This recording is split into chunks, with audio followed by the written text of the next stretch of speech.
Gandhi, when he was trying to free India from British rule, when he first got arrested, the British threw him into a cell that was rat infested.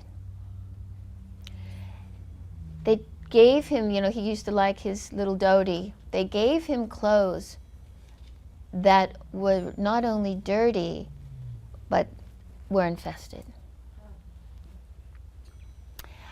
And when they fed him, his food was putrid and old. They were trying to break him, because if they could break him, they would break the whole spirit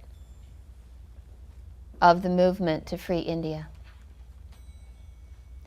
And do you know, when those jailers brought Gandhi his food, he said, "Thank you."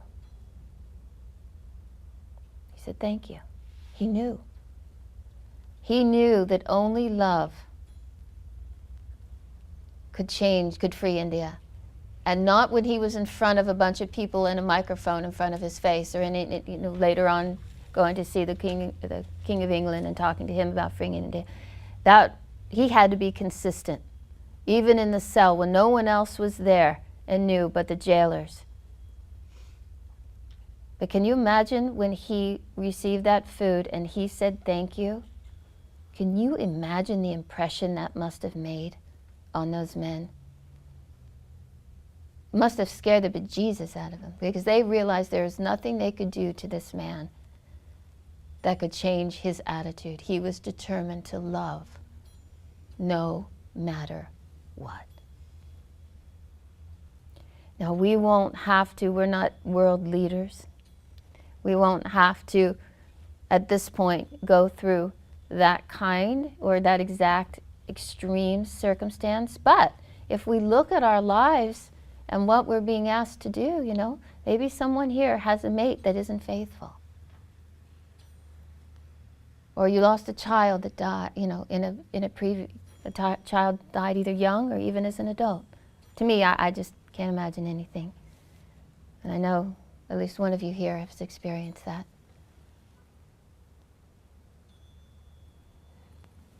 And this is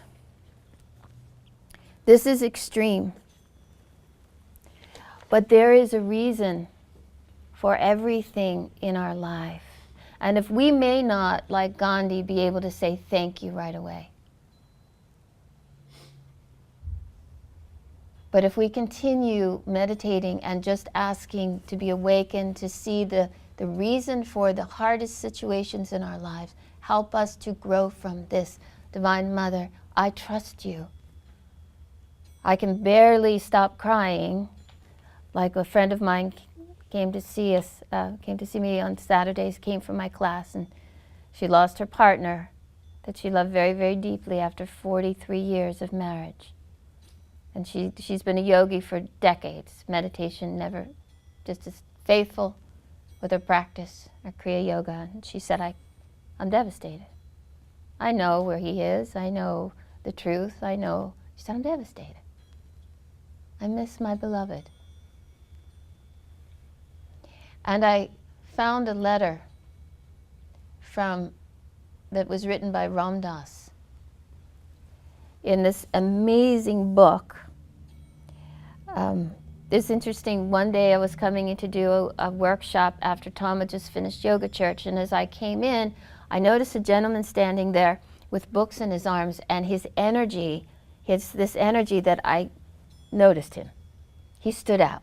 He had beautiful auric field from what I could, and I just noticed him. Well, later Tom came home and he said there was this man that came and he gave me some of his books. And Tom started reading one, and which was really surprised to me because Tom doesn't read anything but God Talks with Arjuna, the Gita right now. But he read his books and he said he was inspired. And if Tom was inspired, I knew it was good. So anyway, I was walking by this book. It's John Welshon's is the name. And we're going to interview him. We're determined to interview him, to find him. I think he was a Jersey guy. And we're going to interview him for Soul TV. Beautiful, beautiful work. He specializes in grief, if anybody has some grief that they've not been able to move.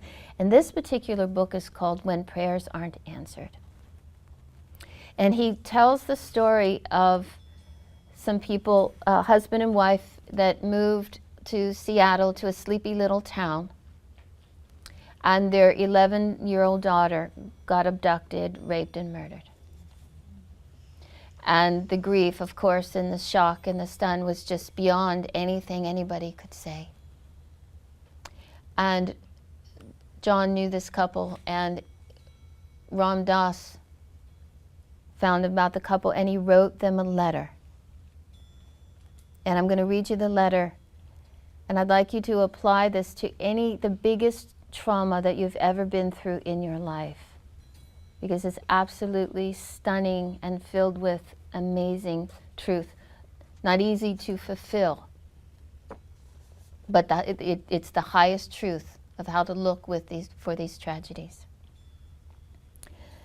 He writes, and Rachel was the name of their daughter, Dear Steve and Anita. Rachel finished her brief work on earth and left the stage in a manner that leaves those of us left behind with a cry of agony in our hearts, as the fragile thread of our faith is dealt with so violently. Is anyone strong enough to stay conscious through such teachings as you are receiving? Probably very few. And even they would only have a whisper of equanimity and spacious peace amidst the screaming trumpets of their rage, grief, horror, and desolation. I cannot assuage your pain with any words, nor should I. For your pain, this is where it gets very interesting, your pain is Rachel's legacy to you. Not that she or I would inflict such pain by choice, but there it is, and it must burn its purifying way to completion. You may emerge from this ordeal more dead than alive. And then you can understand why the greatest saints, for whom every human being is their child, shoulder the unbearable pain and are called the living dead. For something within you dies when you bear the unbearable. And it is only in that dark night of the soul that you are prepared to see as God sees and to love as God loves. Now is the time to let your grief find expansion. No false strength. Now is the time to sit quietly and to speak to Rachel and thank her for being with you these few years and encourage her to go on with her work, knowing that you will grow in compassion and wisdom from the experience. In my heart, I know that you and she will meet again and again and recognize the many ways in which you have known each other. And when you meet, you will, in a flash, know what now it is not given to you to know. You will know what is not now given to you to know, why this had to be the way it was. Your rational minds can never understand what has happened, but your hearts, if you keep them open to God, will find their own intuitive way.